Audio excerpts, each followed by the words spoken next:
Hari Om Sahana Vavatu Sahanau Bhunaktu Sahaviryan Karavavahaye Tejasvinavaditamastu ma vidvishavahaye. Om Shanti Shanti Shanti. Om Jaya Shri Krishna Chaitanya Prabhu Nityananda Shri Advaita Gadadara Srivasadi Gaura Bhakta Vrinda. Hare Krishna Krishna Krishna Hare Hare Hare Rama Rama Rama Hare Hare. So, just let's go a little bit behind. Since we started this course, we were speaking that the whole Vedic knowledge can be defined in three main categories. If you remember, Sambandha, Abhideya, and Prayojana. The whole philosophy of Krishna consciousness can be put in these three terms. So, Sambandha means knowledge about Krishna, the soul, the energies of Krishna, material energy, spiritual energy, and what's the connection between these three. And then Prayojana means the ultimate goal of our life. What is our ultimate goal? And Abhideya means what is the process, what we have to do, what kind of practices we have to perform in order to realize this knowledge and to go back to the spiritual world, or to achieve love of Krishna. So then we started discussing the, if you remember, the soul or the living entity. We are discussing the qualities of the soul. We are discussing the difference between the soul and the material body. That one is temporary and the other one is eternal. And the last time we are discussing what is the eternal duty of the soul, or serving Krishna with love and devotion. And now, today, we will start speaking more about the other two aspects, namely Krishna and his energies.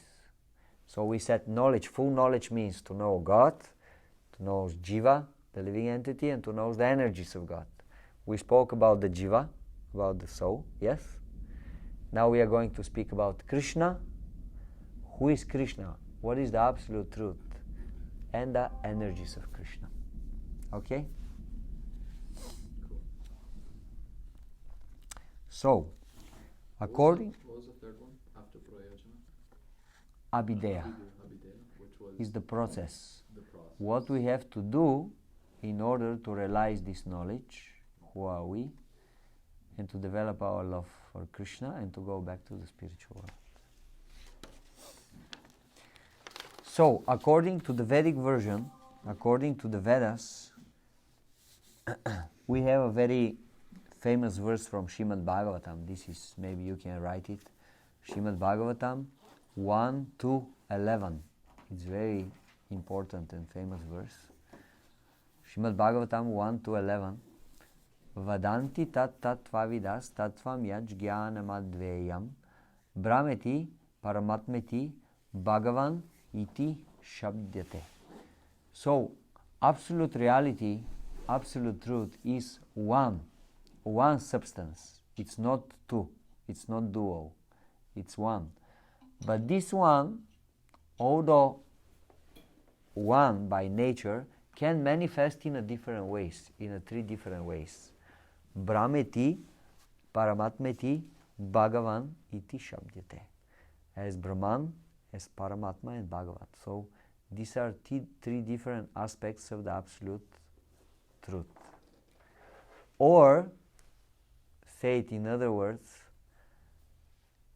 three different ways how we can perceive the same thing from a different perspective. For example, now we have the harmonium. But this object, harmonium, you can perceive it differently from the different places, yes? If I see it like that, from above, it looks one way. If I see it here, looks different. If I see it from your side, it looks different, yes? It's the same thing. It's one object. It's not two objects, not two different objects, one. But according to how you perceive it in a different light or in a different way. So in the same way, the Absolute Truth can be perceived in a three different ways. So what are these three different ways? First one, Brahman. Brahman. Universe.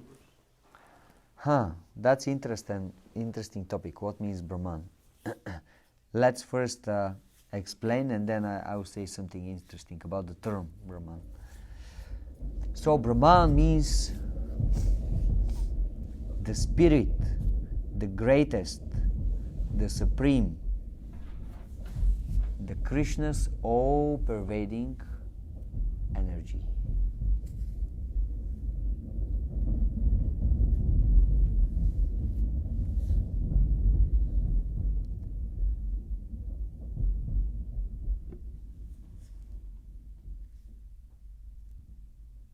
So practically we say that Brahman, this is the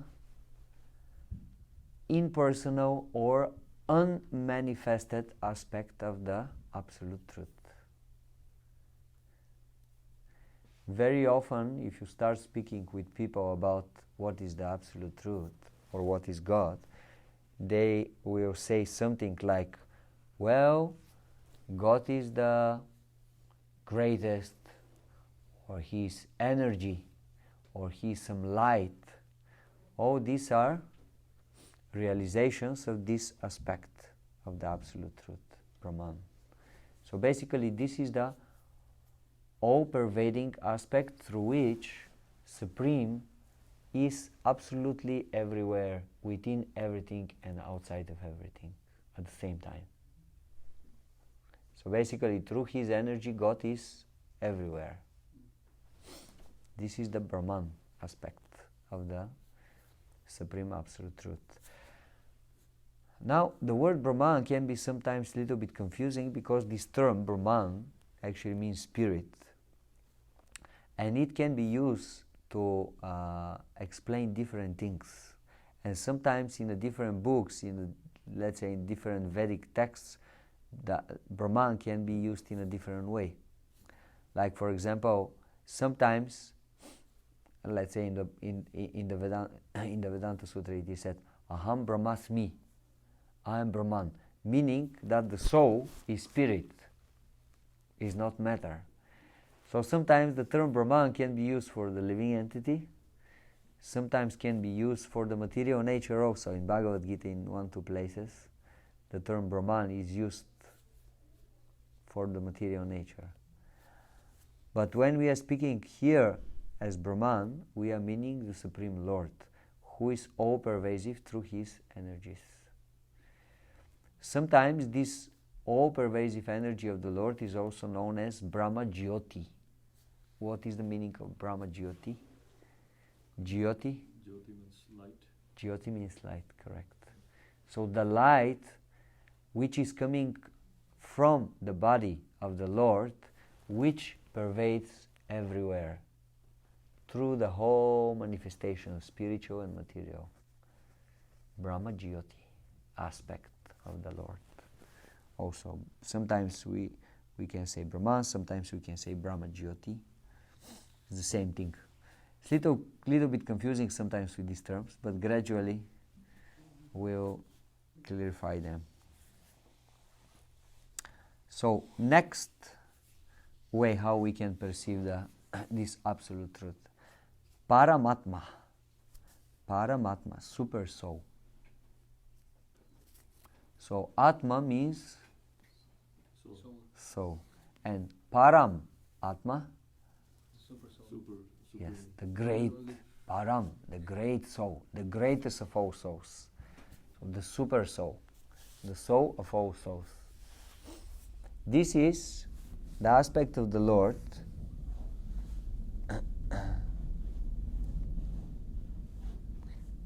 through which the Lord exists in the heart of every living entity,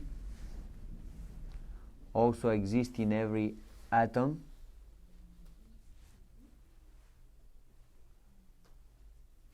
Hare Krishna. Okay. And also exists between the atoms.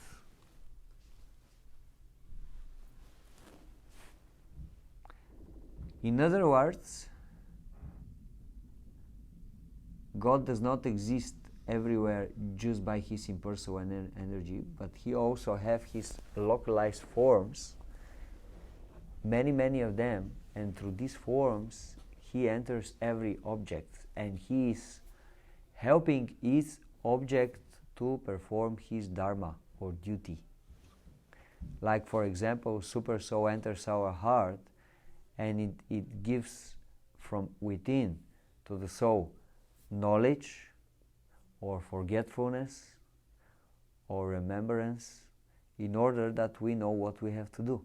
Like in the morning when we open our eyes, if the God from our heart does not give us again a remembrance who are we and what we have to do, we will be lost. Just open our eyes and, okay, who am I? What I have to do now? Where I have to go? Do I have to go somewhere? Every day, again and again, God gives us knowledge and remembrance. And if he doesn't do that, we don't know what to do, where to go. We'll be totally lost. And not only to the living entities, but this form of God, Paramatma, gives power to every object to sustain and to perform his duty. Like, for example, this column that we have here, the duty of the column is to support what? The ceiling. If it does not support, what will happen? The collapse. It will collapse. So how this thing has the power to keep the ceiling not to fall down? How is it so? How It's at a certain place and with the certain material made of. It's the duty, balance. It's its duty. It's duty, but how it is possible? Because of the super soul. The design. Like, for example, if I Strong. it's strong. But let's say, for example, if I make absolutely the same shape of column, but I make it not from concrete, I make it from cotton, what's the difference? It will look the same. Like, I will put the cotton and then I will put the external part and I will make it look very nice. What's the difference? Is there a difference? It won't support the weight Why? of the ceiling because the cotton's nature is not support. It's not for supporting. So what defines that one has one nature? The atom's composition. So who defines what will be the atoms? It's already written within its. So who writes it? God. Krishna. Correct. The Paramatma. Paramatma. Paramatma enters into the atoms and in between the atoms and make the connections in a certain way according to the different elements. Like if you have concrete should be strong. So Paramatma gives this quality of the concrete. And the cotton should have a different quality. Again are the atoms. Again same things are there. Proton, neutrons, electrons, same thing. But it's a different. Krishna, through his amazing energy, creates the atoms to combine in a different way and has a different quality. The cotton is soft. The concrete is very hard. And both is atoms. So Krishna, in this form of Paramatma, he enters everywhere in each object and make him to perform his dharma, his duty. Otherwise, if Paramatma, for example, now just gets out of here, after 3 seconds, 5 seconds, we will have just a bunch of dust, nothing else. If the Lord is not supporting this construction, from this construction there will be not more than, 10 trucks of stones and earth and sand, and that's it. It will collapse just for a second. Or just because the Lord is present everywhere, everything is existing as it is now. This is the function of the Paramatma. Paramatma is maintaining the whole material creation, the whole material universe. If the Lord's comes out of the material universe will become just a bunch of powder, nothing more than this. Yes. So the people that say that the universe is better without God in it are idiots. They have a problem. They got a serious problem. They have a serious, and they will have to figure it out. Or one problem. Good luck. Or one problem. Or one. Perspective. Perspective. Because there's only three ways to perceive the absolute truth. So if someone doesn't understand that Krishna's energy is within the atoms and in the atom, it's just a matter of perspective. But anyways, I was just teasing. More along that, where does it work in the heart? Where does the Paramatma work in the heart of us? What is the job of Paramatma in the How heart? does that work in the example of the cotton and the withstanding, and if it weren't there, it would turn Okay. to dust? I got it. The soul, apart that Paramatma is keeping all our body as it is. Now, again, same thing with the atoms and this, the law of gravitation. This is also Paramatma. Paramatma is keeping all the universes on their places. Otherwise, the planets, the universes, they'll start moving without any rules. So, in the case of our body, when the living entity is moving from one place to the other in this material universe, or from one body to another, always Paramatma is together with each and every living entity. In other words, what is the number of the living entities in this world? Paramatma is expanding himself in as many forms and is all the time with each and every living entity as his best friend. In Bhagavad Gita, Krishna is saying, Bhoktaram Yagyatapasam Sarva Loka Maheshwaram Suhridam Sarva Bhutanam. I am the best friend of every living entity. How we know that? We know that because from time immemorial, from many, many, many lifetimes, we are reincarnating, leaving one body and entering into the other body, but Krishna is always with us, always ready to help us. Just he is waiting to approach him, because now we are with the back towards Krishna. So he is there to help us if we need. And apart from that, even if we don't want to approach him, he is anyway taking care of us by maintaining our body, by giving us everything that we need. Yes, but he is expecting more personal relationship. Because this thing anyway he will do, like a father. Father anyway he will take care of the kid. Anyway he will pay the bills. Anyway he will buy food and put it in the fridge. Anyway they will be heating in the house. These things, no matter what's the relationship, he will do these things. But he is expecting something more. He is expecting that there will be personal relationship. So Paramatma is, that's why always with the living entity, to take care of him and waiting, just waiting. In the Upanishads we have the example with Atma, the soul, and the Paramatma, super soul or God. They are compared with two birds, like you can see on the picture behind. On the tree there are two Peacocks. two peacocks. So in the Upanishad is said two birds. So these two birds, they are on the same tree. What is the tree? The material body.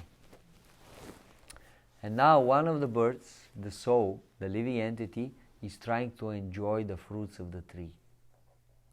And his friend, the second bird, is just staying next to him and watching him. And the idea is that when we are trying for a long time separately to enjoy the fruits of the material existence, at some point we will understand this cannot make us happy. And we will turn our head towards Krishna. The moment we do this, our life is successful. Now we are living with our back towards Krishna. Vayam dvitya viniveshata syat ishata petasya vipariyo smriti. In the material world, living entity is always fearing. Vayam dvitya. Why? Because he perceives duality. And why this duality started to exist for him Ishat apetasya viparyeyo smriti. Because he forgot his good friend Krishna.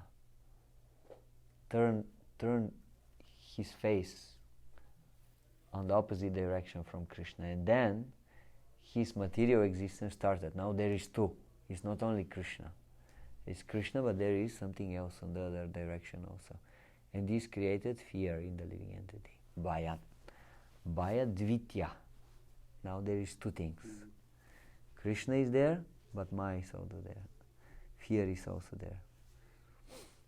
So fear is in Maya, or fear is created within that fear can, or duality? We can have fear only when we turn our face away from Krishna. But does that fear permeate or live in Maya?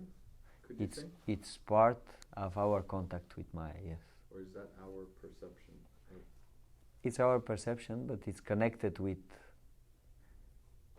that we are connected with Maya, with material world, with the illusion. That's why we have fear. Because why we have fear? Because we turn our face from Krishna and we start seeing so many objects. And then we become illusioned and attached. First we become illusioned. Oh, maybe I can enjoy this. And then we become attached. Oh, then this is mine. My precious. Yes, this is our story. It's not a joke. It's true thing. So when we become attached, then we start fearing that, oh, maybe I will lose it. But how you are going to lose something that is not yours? It was never ours. It was always to Krishna, and if we have it or not, it doesn't depend on us, it depends on Krishna.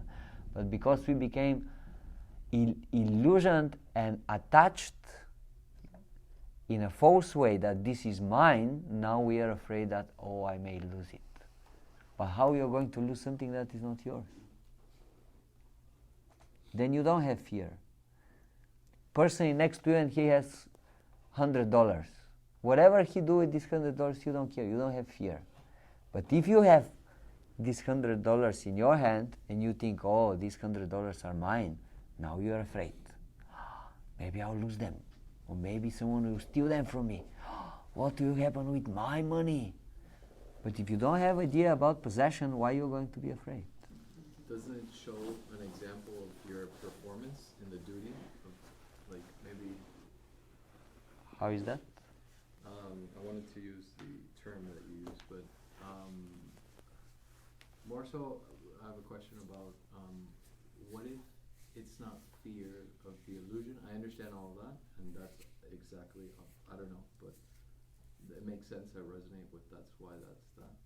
But inversely, what if it's not fear within the Maya? What if it's fear of Krishna, like how some other religions? It's possible, but this is a special fear. We don't discuss now this one. That's not the same, though. It's not the same. Not the same. Totally. Okay. Totally.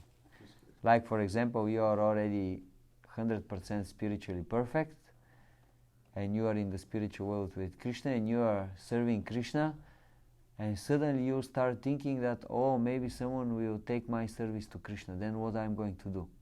With my life is over. This is also fear, but this is totally different fear. That's what I meant with also the fear of the $100, that it's associated with the performance of the duty of the teacher. It can be, but even if it's associated with our duty, our material duties at the end of the day, they are all false, because they are on the basis of our false illusion that we are body, and according to this body we have to do certain things. So it's all illusion. Dvaite badra badra gyan saba mano dharma, ei balo ei mando ei saba brahma. Both things, dvaite, badra abadra gyan. If you see something as auspicious or good, and something as is auspicious, not good, saba mano dharma, all this is just speculation of the mind. Your mind decides, in this situation, I will consider this good. And in this situation, no, I will consider this bad. It's both illusion. It's both not true. Like, sometimes I like to give the example. You are driving your car, and what kind of extreme example we can give? Maybe, let's say, you drank a little bit, and then suddenly the police is stopping you.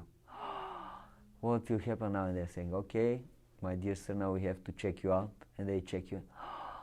You drank, and now you have a big fine. So you have to pay $1,000. And your mind immediately starts screaming, bad, bad, bad. Balo, not balo. Mando. It's not good. Bad, bad, bad, so bad. And then the police is coming 5 minutes later to give you the fine. And he's saying, actually, you know what? Today my daughter has a birthday, so I'm in a very good mood. So don't give 1,000, just give only $200. And your mind starts screaming, very good, very good, very good, very good. But actually it's not good. You are $200 behind. But because it could be worse, your mind immediately thinks, oh, this is very nice. You are a loser. Today you lose $200. But your mind convinces you that actually this is very nice. Oh, to lose $200 is very nice. But to lose 1,000, oh, very bad. So it's all manodharma. It's all just in your mind how you perceive the things. That's why this verse is saying that it's all Brahma, it's all illusion. It's all illusion from the material circumstances. The mind... Brahman being the spirit or the all-pervasiveness of the... Yeah, in this case it's another word. It's Brahma. Brahma means mistakes. When you're doing mistakes or something which is illusion, which is not real. So in this case we are using this word in a sense that all the conclusions of the mind that he is considering something good or bad, it's at the end of the day illusion. Why? Because we are not the owners of everything around us. We are in the illusion that everything, all this belongs to me. That's the problem. Okay, so something more about Paramatma. He is one, Paramatma is one, but appears divided, just as the sun shines on everyone. Can you understand this example? Yeah. What is the example? That the heat is not the sun, but the sun can reach all of us. Not exactly. The Paramatma, the oneness. Paramatma is one, but appears that is in so many different places. So in the same way, the sun is one. But let's say you can be in America, I can be in India, which is 10 hours difference with the plane. 10? No, it's not 10. 14 and a half. It's more.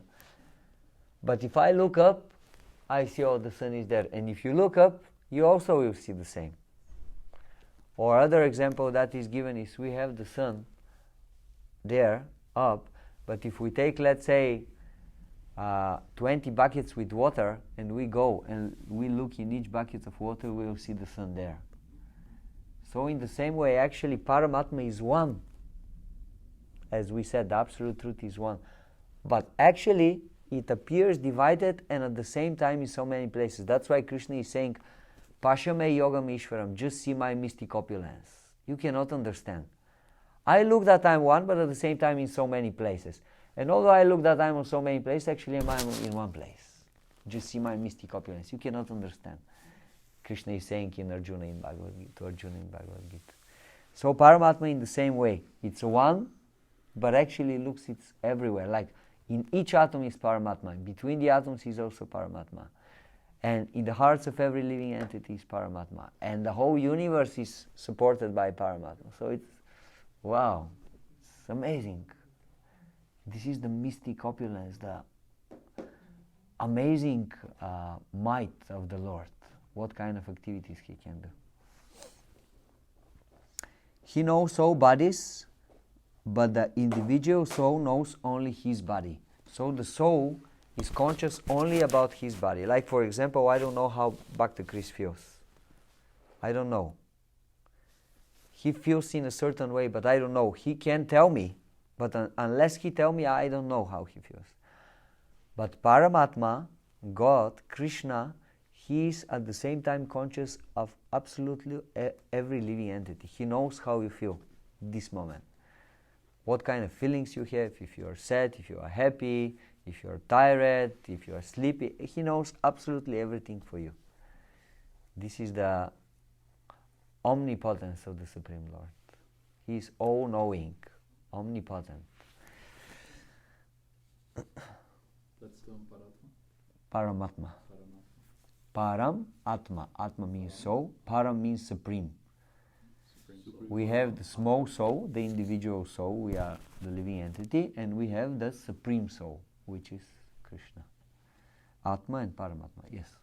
All right, well, I just wanted to connect something, I think, to duality, but we put up with the thing with the driving drunk, even though then they out 200, someone could have been out their lives, because of that hazardous issue there. But anyway, I think it's from the Bible, like you can only serve one master, you can't serve two masters. So, like if people think they can worship money and God and make money, I mean, not that money isn't important and needed, how many times it's in the Bible, who knows, someone knows, but I don't know. Anyway,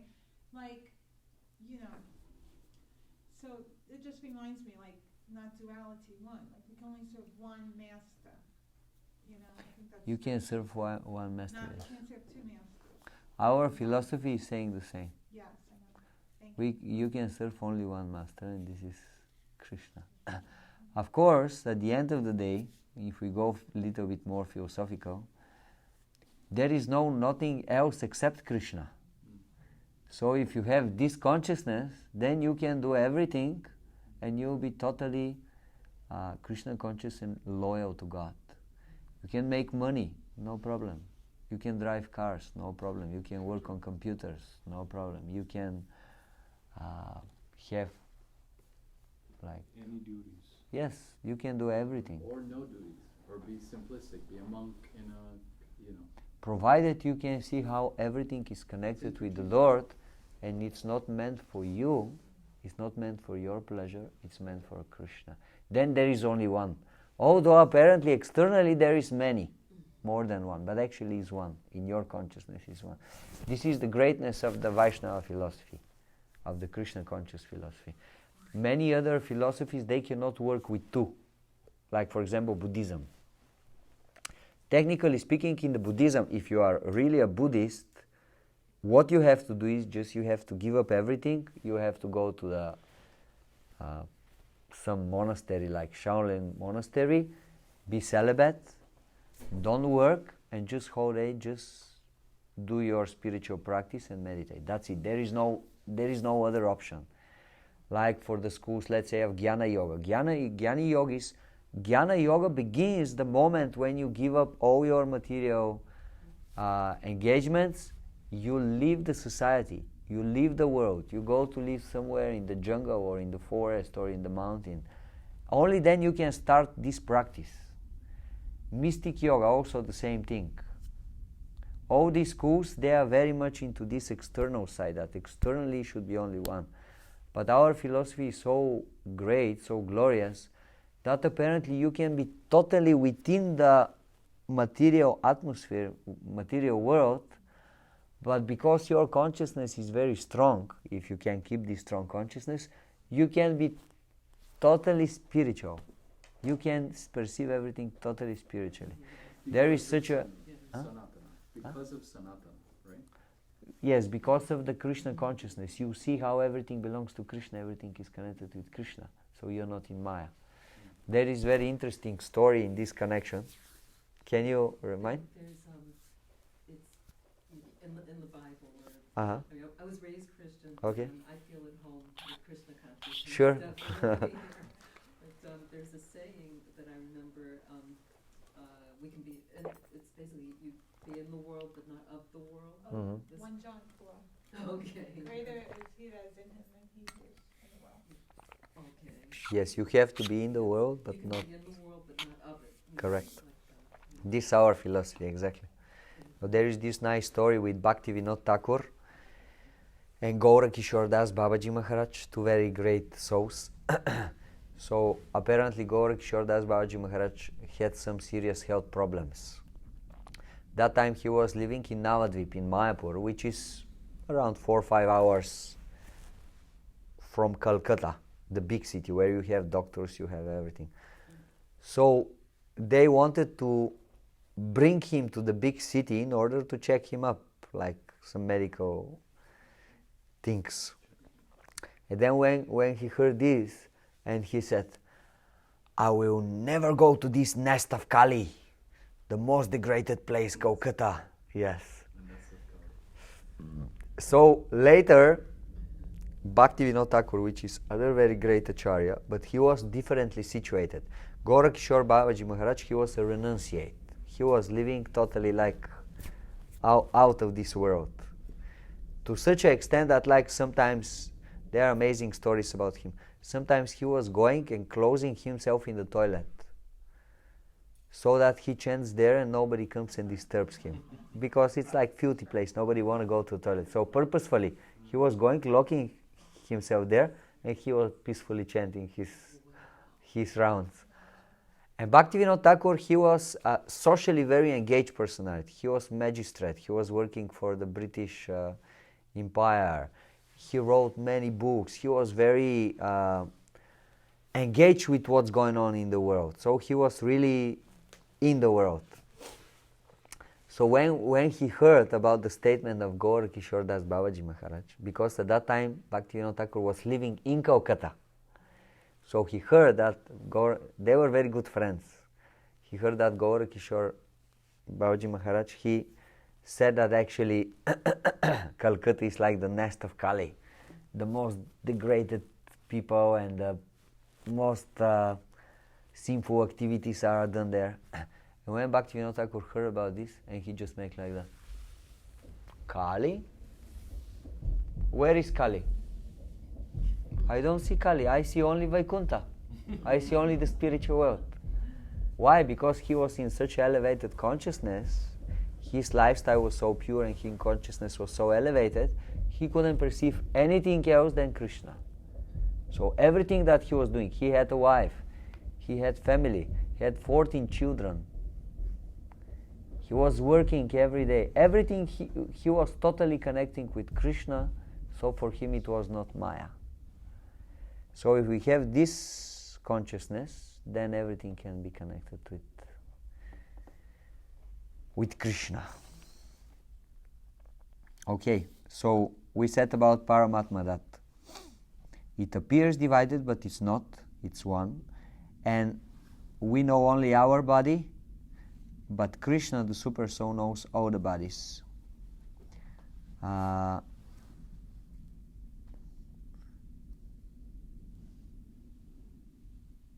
Sometimes, here it is said that sometimes we can perceive the Paramatma through the inner voice that sometimes we feel or we hear when it's going on something in our life. Like for example, you start doing something and suddenly something starts pushing you. Don't do it, don't do it, don't do it. Huh?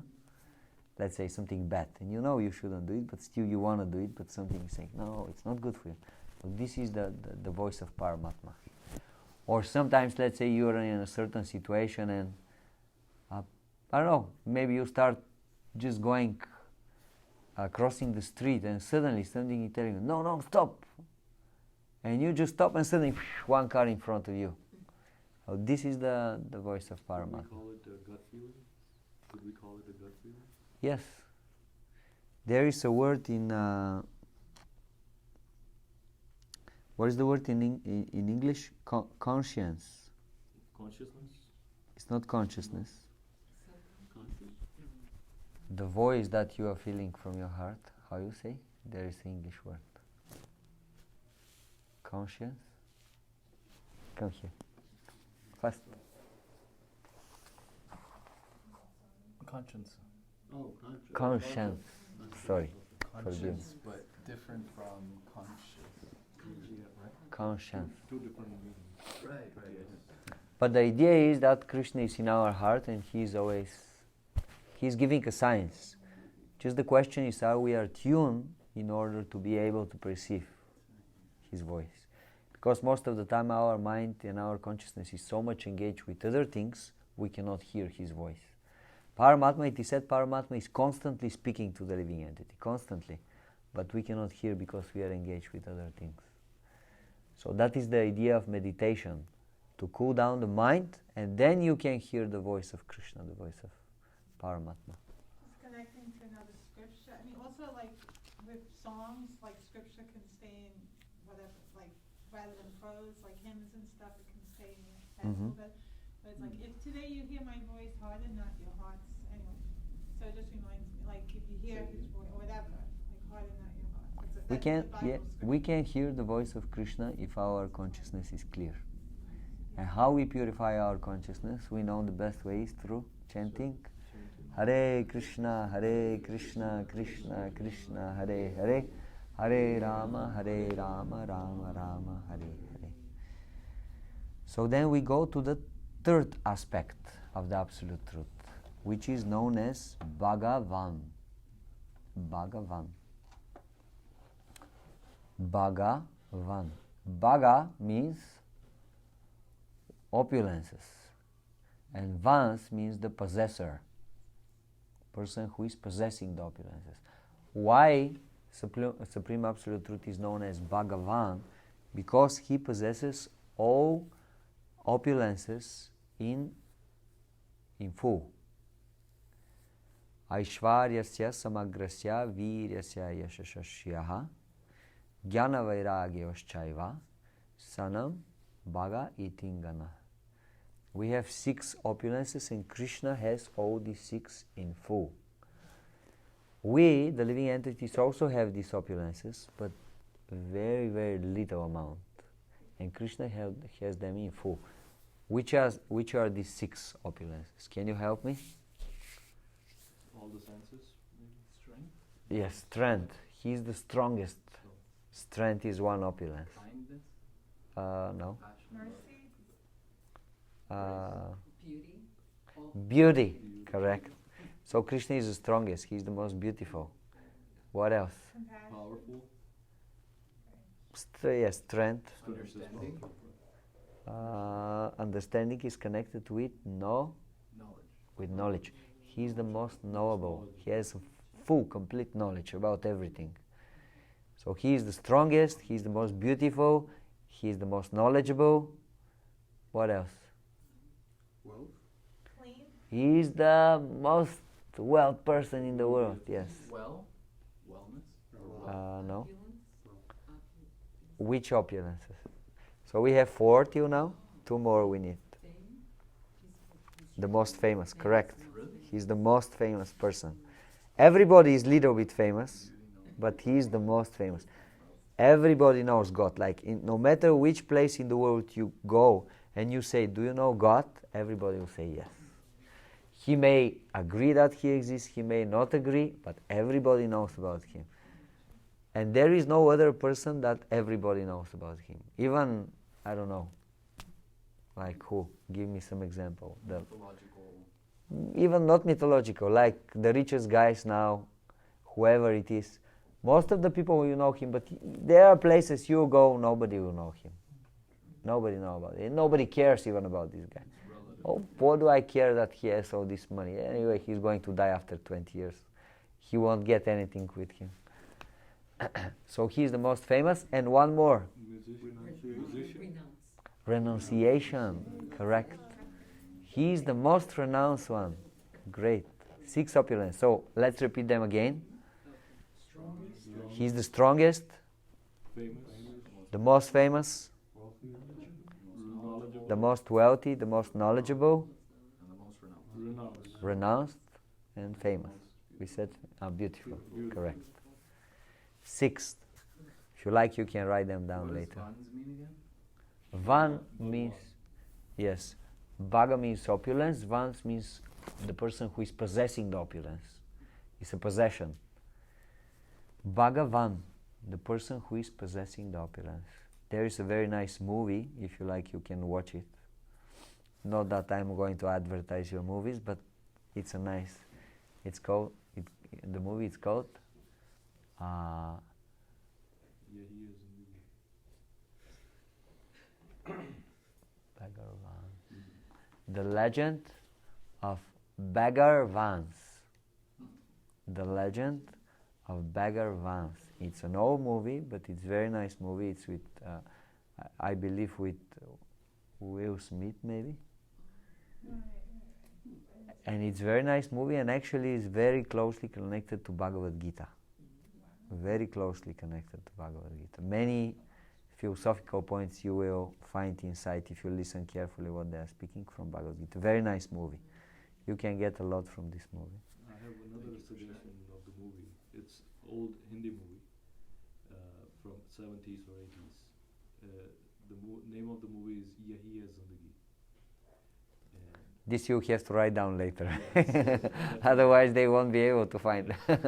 Sure? Yes, we can check it out. You're right for us. So, Bhagavan.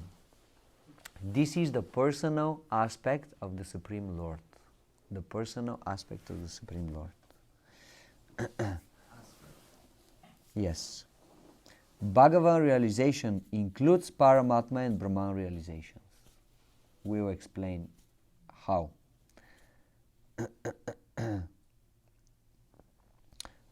For example,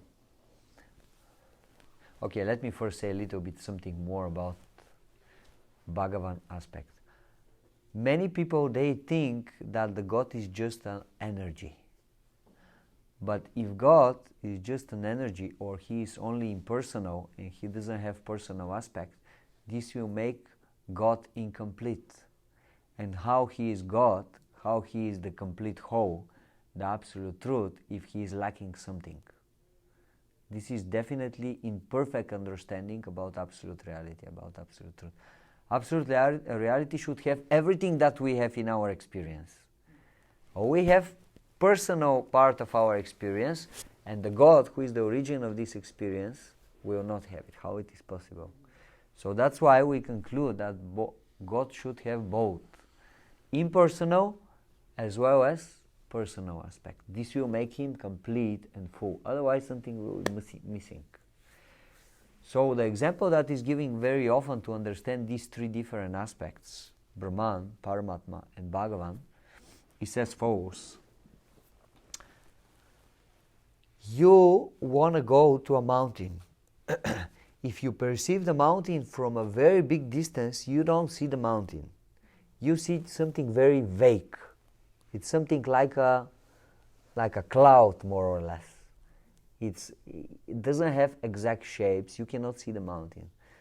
So this is compared with the understanding of Brahman. When we perceive the Supreme Lord from a very big distance, when we don't want to come close to God, we perceive Him as something impersonal, as the light or as the energy. Then, if we come closer to the mountain, we will start gradually perceiving that the mountain has a certain shape, has a color. Gradually, some personal characteristic will start appearing on the mountain. So this compares with Paramatma. That's why Paramatma is considered partial personal representation of the Lord. Localized aspect. It's personal, but not exactly, because it exists as a person everywhere, but we don't have personal relationship with Paramatma. Paramatma is more like a principle. The principle is that is giving the results, the things that we deserve, or the principle that is going to help us in a difficult situation. But still, God does not really exist for us as a person. We don't have personal relationship with Him. And then if we go very close to the mountain, then we will see actually that the mountain is full with variety, with qualities. There is different animals, there is life there. So this is compared with the Bhagavan aspect of the Lord. Personal aspect. When we come so close to the Lord that we realize that He is a personality, He has a form, He has a qualities, He has people who are with Him, He has His own home, a place where He is living. He has even a phone number. You can call Him. Correct. Hare Krishna mantra. It's very personal. Everything is very personal on this level. But you have to come very close in order to perceive God in this way. If not, if you stay distant, you perceive Him simply as something very vague, a light or an energy or a power. So how we are going to perceive Krishna or the Supreme Lord, it depends how close we are ready to come with Him. And different people, they have different idea. Some people, they want to approach God only when they need Him. So basically for them He is not more than a principle. It's just the principle who is there when I need Him. I just can say, Krishna help me, and He will help me, and that's it. And then again we don't have relationship till the next time when I need Him. It's some kind of idea about God, and it's some kind of relationship, but definitely not very close. And some people, they even don't care as much. They know something is there, but I don't really care. I don't care about Him, and I guess He doesn't care about me. So He exists and I exist, and we don't confront each other, and everything is fine. That's it, their idea about God. And then there are other people who are thinking that their life without God is a waste of time. This is different level of existence. So there is something which is very unique for our philosophy. Maybe you can write this one. We don't have problem with neither of the three aspects of God. We accept three of them. Actually, in fact, we say that God is all these three at once. It depends on, as we said, on your realization, your connection with Him. There are other philosophical teachings which are quarreling very much with each other because they are saying God is only this or only this or only this. He is either only energy and He cannot be anything else, or He is only light and He cannot be anything else, or He is person and He cannot be energy. There are many, many different teachings in philosophy. They are taking one of these understandings about God, and they put their opinion 100% behind that realization of God, and because of that they quarrel with everybody else. We don't have problem quarreling with others. We know God is all three of those. He is impersonal, He is half personal, and He is completely personal at the same time. It depends how you approach Him. Apart from this though, just to finish, we want to have very deep and close relationship with God. That's why we are pushing more,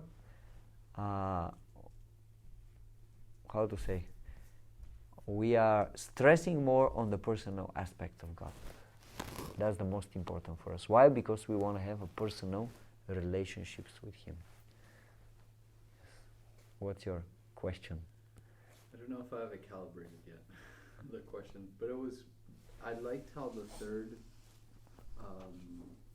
relationship with God, the Bhagavan. I like how the Bhagavan, how you explain that.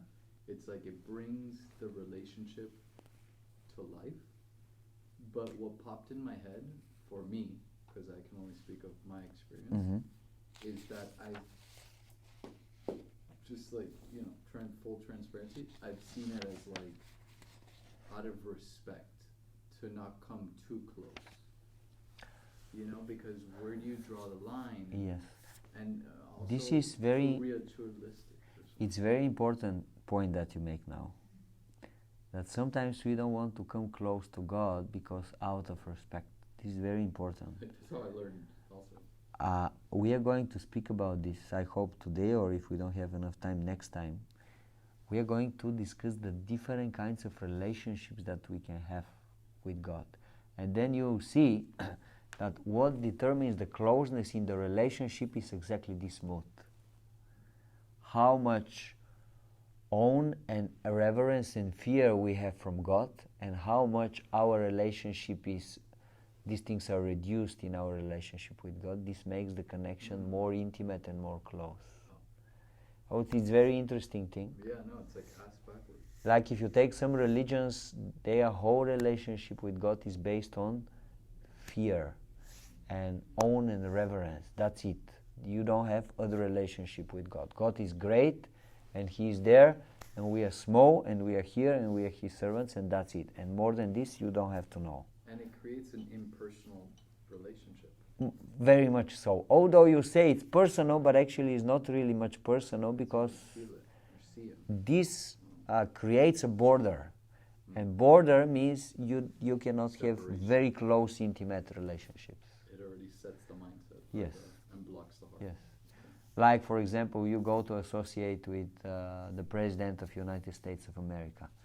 Well, most probably, most of the people, they'll have so much honor and reverence that this will stop them from having close relationship. He may be very open from his side for a very close talk, but because you are close from your side, this will prevent you from a close relationship. So same thing is with Krishna. Krishna, from his side, he is open for a very close relationships. But sometimes we close ourselves, and that's why he reciprocates in the same way. Okay, you want to see me as the Supreme Lord, as the Supreme King, who is worshipped in a very mighty way? Yeah, sure, I'll be this for you. I'll sit on the throne and I'll be the Supreme God. And we accept him in this way. So very much it depends on our mood. We are going to speak about this next time.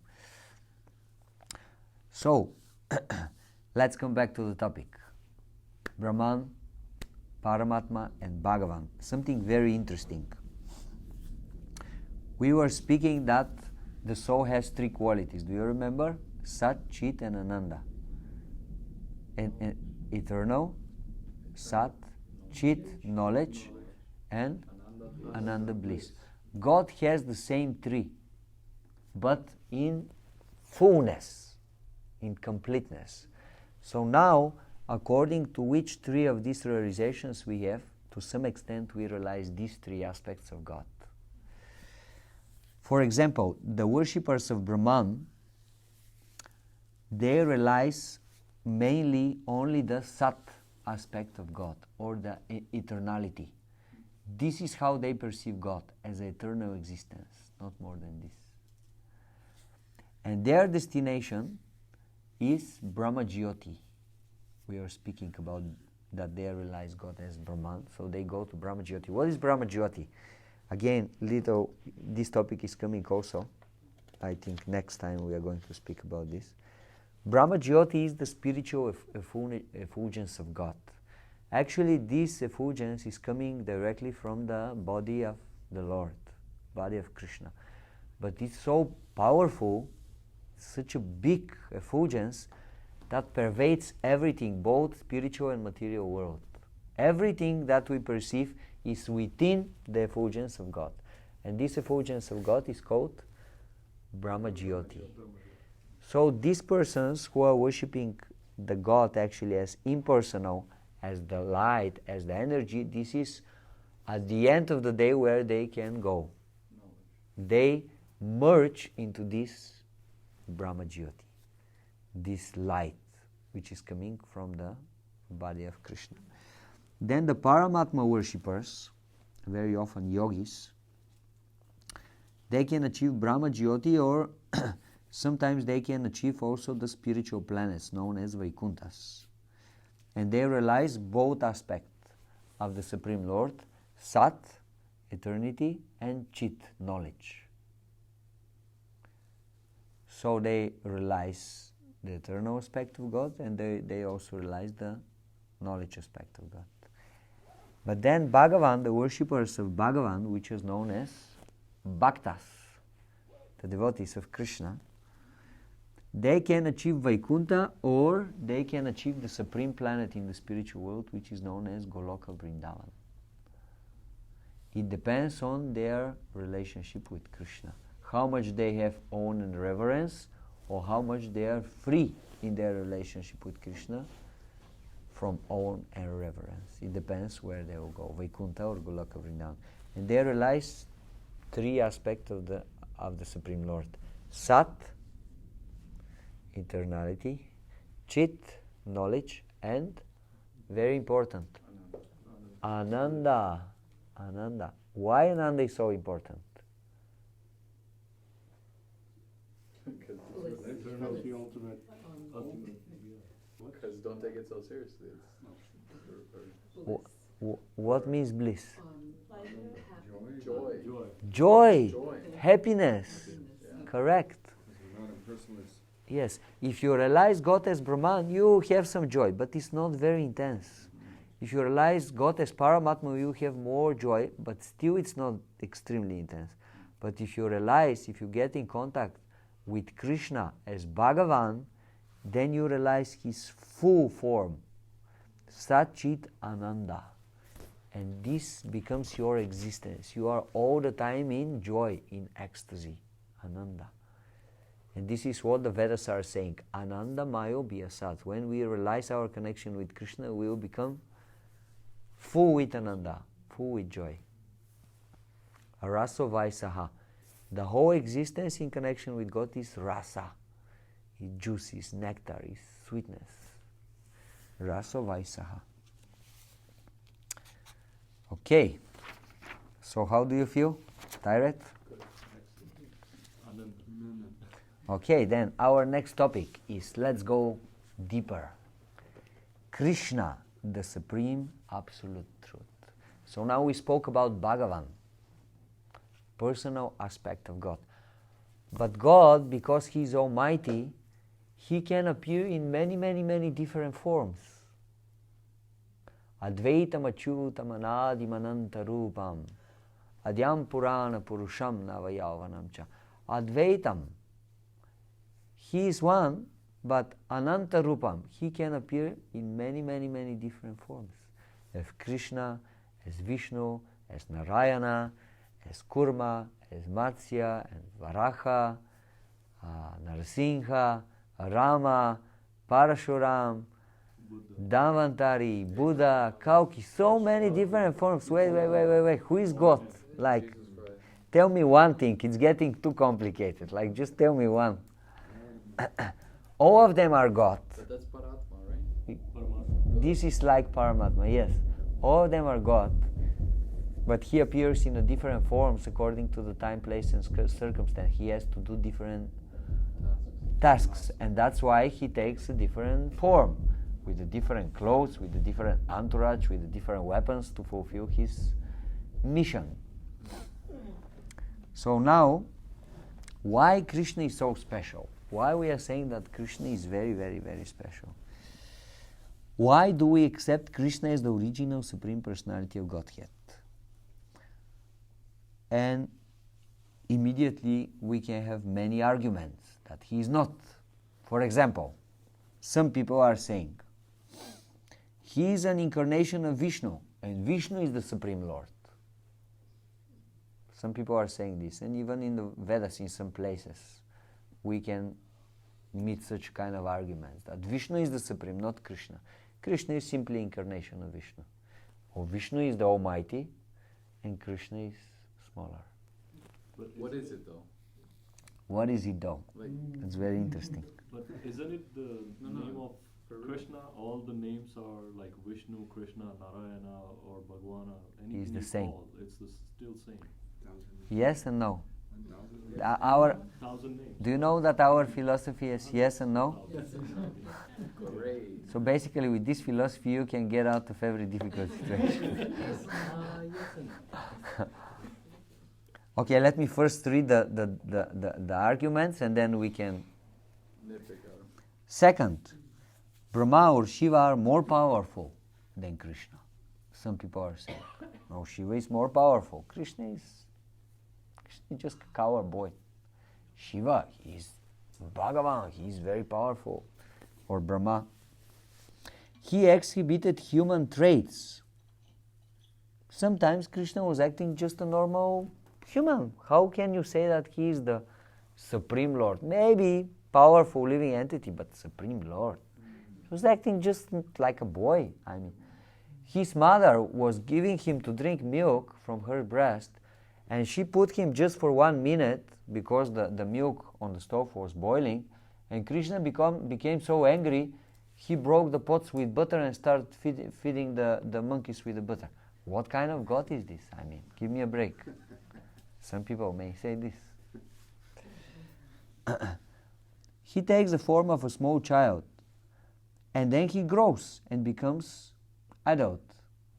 what is this Bhagavan? What is this God? He is a boy and he's growing, and then you're saying God doesn't have to grow. He's always God, isn't it? God is always God. Why he has to grow? We have to grow. God is not growing, some people will say. Or some people, they maybe already, how to say, very attached to some demigod, for example, and they may say, other scriptures glorify the demigods, like Indra, and they say Indra is the supreme. Why are you saying Krishna is the supreme? No, Indra is the supreme. So what we are going to say about all these arguments? It's self, it's perspective. It's just the way we It's have a an attachment. perspective. It's like you said it. Yeah, We'll but have an attachment. maybe they will not accept. But what I heard was Brahma, like Brahma, Vishnu and Mahesh. There's three aspects, the total, all supreme. Where Brahma is creator, Vishnu is the caretaker, and Shiva is destroyer. Good. So who is the supreme? But Shiva and Brahma cannot take care. Palan karta. Only Vishnu can do that. Right. That is why. That's why Vishnu, Krishna Su Bhagavan Swayam, Krishna is the supreme on that. Supreme. What you said? Can you translate it Because in our language? Krishna is to Bhagavan Swayam, that's what Vedas stresses. Because Shiva and Brahma, they cannot take care. One has different jobs. One is a destroyer, The one caretaker. is a creator. They but cannot maintain. They cannot maintain. They cannot maintain. Only Correct. Vishnu can maintain. Correct. Vishnu can make So it. that's why he's addressed supreme. Supreme. That's one good point, yes. Okay, that's one good point. Okay, so let's go through these different arguments and see what will happen. This actually, it can be a very long discussion, although I would say very important, maybe one of the most important discussions in our class. So let's see how far we'll go. If we can manage, we'll do it. If not, we'll leave for the next time. But I'm ambitious to go through it. So, Krishna is an incarnation of Vishnu. Let's see, very interesting. What about that? Well, generally, Srila Prabhupada is explaining that there is no difference between Vishnu and Krishna. He's the same supreme personality of Godhead. So, if we say that Vishnu and Krishna are the same, there is no problem. And generally, we don't have problem with this. If we are going to call the Supreme Lord Vishnu or we are going to call him Krishna, is the same person that we are addressing. However, the Supreme Lord as a Krishna has few qualities that even Vishnu does not have. This makes him unique and special. How is that? Well, for example, Vishnu is not playing flute. Krishna is playing flute. Krishna has very unique relationship with his devotees. Why unique? Because generally the relationship between Vishnu and his devotees are based on honor and reverence. Yes. On fear, more or less. All the devotees of Vishnu are his servant. Vishnu does not have other relationship with his devotees than as master and a servant. Love is there, loving propensity is there, loving service is there, but the mood is of a master and a servant. Now if we go into the pastimes of Krishna, we will see that sometimes he has this relationship with many of his devotees as a master or servant, but he has other very intimate, very close and very loving relationships. Namely, Krishna has friends. Krishna goes with his friends every day in the forest and they play as equals. Not only as equals, sometimes his friends are saying, Krishna, you're so weak and I'm so strong, let's wrestle together and you'll see I will beat you. And sometimes they beat him. Because he wants to be. He wants to be beat. Correct. It's very unique, it's very special. Vishnu doesn't have this. Vishnu is always the winner because he is the Supreme Lord. Nobody can beat the Supreme Lord. But Krishna, his pastimes are so intimate, so deep, that he can allow his devotee to beat him. So he is losing. Can you imagine? Supreme Lord is wrestling with someone and he's losing. From a 10 years old boy, he's losing the game. And not only that, now the boy is saying, oh Krishna, because I'm the winner now, I have to go on your shoulders and you have to carry me 100 steps. Ha ha ha ha ha. And then Krishna is saying, okay, yes, I lost, so go on my shoulders. And Krishna is running. The devotee is on the top of the Supreme Lord. Who have such kind of relationships? Or Krishna has other relationships with other devotees who are as his parents. So what is the main duty of the parent to his child? To nourish, to take care, Protect and provide. Take care, protect him, and also to Provide. teach. Discipline. And sometimes to teach you have to Enforce rules. spanking. otherwise the kid will not learn. So Krishna has such a relationship with his devotees that sometimes they are on his case. Like Mother Yashoda sometimes goes to Krishna and Krishna is playing, as all the kids are playing whole day on the street, they don't care about eating this, that. And she goes on the street and she's saying, Krishna, are you a street boy? Immediately, come home and start eating. Your father is already waiting for you. And Krishna is running immediately. Or sometimes the other elderly ladies in Vrindavan, the gopis, elderly gopis, they go to Krishna and they say, Krishna, start dancing now. And if you're dancing nicely for us, we will give you half rasagula. And Krishna looks and the gopis start clapping hands and Krishna starts dancing. This is the Supreme Lord. He's maintaining the whole universe. He's the greatest personality. He's not afraid from anybody. Actually, even fear personified is afraid from Krishna. But these gopis, these devotees come there, and because they have such a strong love to Krishna, they start clapping their hands, and because of their desire, Krishna starts jumping. Who can do that? So even Vishnu doesn't have this kind of relationship. So Krishna has some unique qualities. He's playing flute. He has amazing relationship with his devotees. His devotees are experiencing love to him that the devotees of Vishnu don't experience. It's so intense and it's so selfless that no other devotees can experience, even the devotees of Vishnu. It is said that devotees of Vishnu generally they are completely selfless, but still they sometimes may ask to be on the same planet as Vishnu, or to have a body like the body of Vishnu, or to have wealth like the wealth of Vishnu. Sometimes they may have it. It's not selfish desire, because actually they want to be in this position so that they can serve better to Vishnu, but still something is there. But the devotees of Krishna, they don't have any desire. Like we have this story with gopis. One time Krishna got very sick. He had a headache, pain. And then one doctor appeared from somewhere. I don't know who was this doctor, most probably Narada Muni. He's always playing such kind of jokes in the pastimes of Krishna. So this doctor, Kaviraj, appeared from somewhere, and he checked out the situation of Krishna. He said, a big problem. We need a special medicine, otherwise Krishna will not get cured. So what is the medicine? Asked everybody. He said, well, he has to take the dust of his devotees and put it on his head. And immediately he will get rid of the headache. And then he said, so who is ready to give his dust to put on the hand of Krishna? And all the devotees said, how we are going to put the dust from our feet to the head of, this is the Supreme Lord. The legs is dirty thing. We would never allow our dust to go on the head of Krishna. Never, never, never. We are going to go to hell for who knows how many millions years if we do that. No. So they were trying different devotees. Nobody was agreeing to give the dust. Then at the end they went to the gopis. And they said, so we have a problem. Krishna is very sick. He has a headache. We need a special medicine. Oh yes, what is that?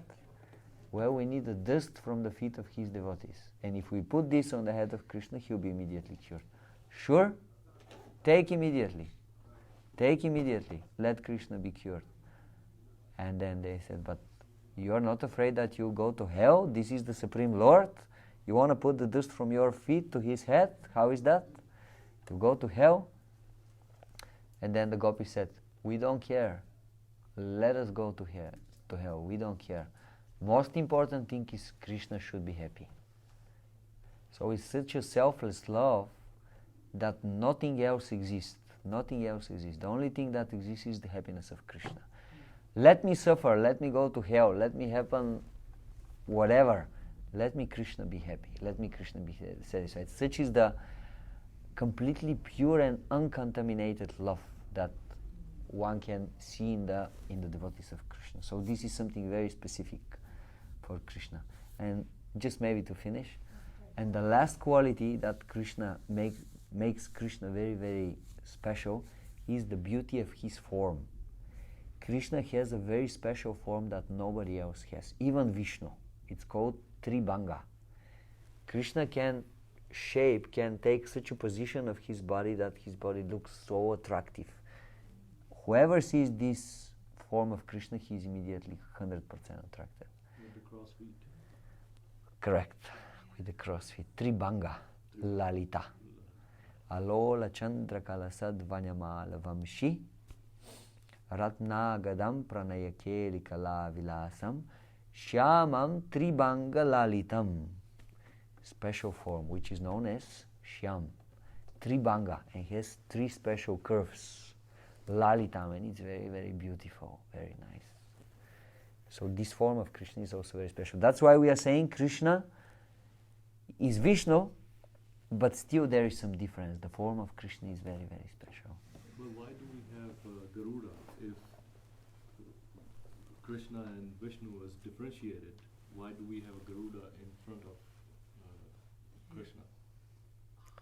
What is the difference? What's the problem? The Garuda is the vehicle of Vishnu. Why do we have vehicle of Vishnu if we have a differentiate in Vishnu and Krishna? Why do we have a Garuda in front of Krishna?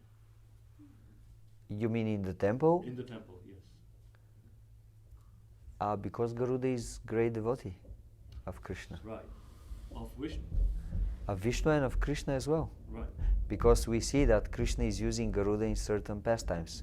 For example, when he decided to go to free these 16,100 princesses, he has to go and kill Narakasura, and he called for Garuda, and Garuda immediately appeared. Because and he sat down. Vishnu and Krishna is still the same for Garuda. Yes, yes. Just Garuda, he has to do his service.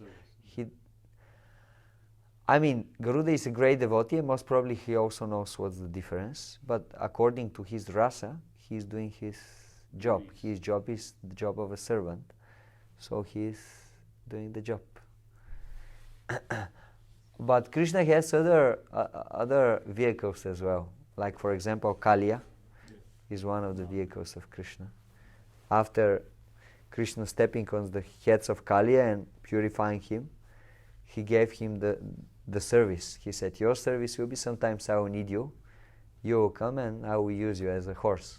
And I will go from one place to the other with you. So that was special service of Kaliya for Krishna. Is rasa duty or sweetness? You said rasa?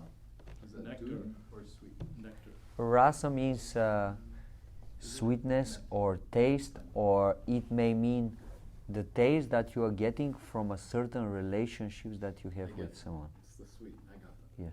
And then what was the other thing? They said Shia? Shyama. Shyama. What is it? Shyama, this is the name of this special form of Krishna. The Triune. Yes, if you go to the temple, to the big hall that we have, and you see the deities on the altar, and you see Krishna, he is in a very special form, curved in three places. So this form of Krishna is known as Shyam. Shyam. Shyama Sundara. Yes. Govinda, Radha Govinda. Govinda, he's called on the flute. He's Correct. He's in that form. Yes. Oh, okay. Govinda is exactly in that form. But what you just described, he's in that form by himself, standing by himself? The form. Shyama Sundara. Tribhanga. Tribhanga. Yes, this is Krishna. Actually, Krishna is always with his associates. Yeah. Sometimes it looks like we perceive him, he's alone, but he's never alone. He's always with his associates, with his energies, with the spiritual world. That's why when Krishna is coming from the spiritual world to the material world, immediately his abode, Goloka Vrindavana, is also coming. His devotees are also coming. His weapons, his flute, everything is coming here with him. He's never separated from these things, from his devotees, from his abode, from his weapons, his paraphernalia. They're always with him. But that form is called Shyama Sundara. Shama Sundara. Yes. So let's take one more. Let's refute one more, and then we can finish. Brahma or Shiva are more powerful than Krishna. Well, although Brahma and Shiva are incarnations of Krishna and they are empowered by Krishna, they are not on the same level as Krishna. And this can be proved in many ways. First, as we said, only Krishna can maintain. Brahma and Shiva, they cannot. Shiva is in charge for the destruction, and Brahma, being connected with the Rajaguna, he is creator, he is creating the universe, and partially he is maintaining, but he is always maintaining with the help of Vishnu. Because if we read the Vedas, the Puranas, like Shimad Bhagavatam, we will see many times when Brahma is in a very difficult situation and he doesn't know what to do. And again, Krishna has to come and help him. Like, for example, just a few days ago, we were reading about the appearance of Varaha, this special form of Krishna. When there was a big problem in the universe, there was inundation, and the water in the universe rise up, and suddenly the earthly planets, they were under the water. Earth went under the water. So Brahma didn't know what to do because all the living entities, they died, and it's a big crisis, universal crisis, not just earth crisis, universal. So Brahma didn't know what to do. And suddenly, when he was meditating and praying that the Supreme Lord should come and help him, suddenly something very small came out of his nose. And he looked at this and said, what are you? And this small thing started growing and getting bigger, and they understood this is the Supreme Lord. And all the demigods came and they started offering prayers. And then the Supreme Lord, in the form of Varaha, he jumped into the water, into the universal ocean, went under the earth and took it up and put it on the surface of the water. So again and again, Krishna, if nobody else can do the job, Krishna has to come and he has to do the job. Secondary, Brahma and Shiva, they cannot give liberation. Only Krishna is known as Mukunda. Mukunda means the person who is giving liberation. Only he can free you from the material existence. Brahma and Shiva, they can give you very powerful blessings. However, they cannot give you the blessing to be freed from material existence, independently from Krishna. Only Krishna can give this blessing. So this put him in a special situation. And then thirdly, there are many stories when we see how Brahma and Shiva are put into illusion from Krishna. So generally the master can put the servant into illusion, but not the other way around. For example, Brahma, he tried to steal the friends of Krishna, Brahma, Vimohana, Liva. And what happened? Took them to Brahmaloka. Yes, he took them and he hid them, and he was thinking, let's see what now this coward boy Krishna will do. And suddenly the next moment when he turned back and he looked, all the cowboys and the cows, they were again there. And he said, wait a minute, I just took them. And he went back the place where he put them and he saw they're there.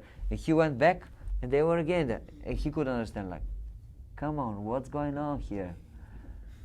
And then later he understood something is wrong, and he went closer and he went to Krishna, and suddenly all these coward boys and cows, they appeared as a Narayana with 4 hands in front of him.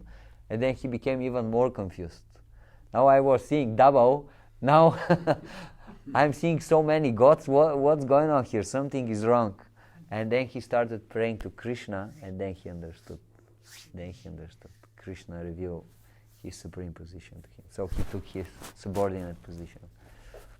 Other time, Shiva, he fought with Krishna, and they were using his weapons. Krishna was using his weapon, Narayana Jvara, and Shiva was using his weapon, Shiva Jvara, and their weapons fought for a long time, and then at the end the weapon of Narayana started beating the weapon of Shiva. And they started beating with bows and arrows, and then gradually Narayana and Krishna started winning over Shiva, and then at some point Shiva, he had to ask for mercy. So there are many cases where we see that actually, although they are extremely powerful personalities, and we always pay them our respects because of their greatness, but we worship Krishna because we know Krishna is the master of Brahma and Shiva. If Krishna is happy with us, they will be automatically happy with us. So like that, Brahma and Shiva are powerful, but they are not more powerful than Krishna. So let's continue next time, I would say. Okay? Thank you very much for your attention. Shri Prabhupada ki jai, Samaveta Bhakta Vrinda ki jai, Nitai Gaura Premanande, Hari Hari Bo.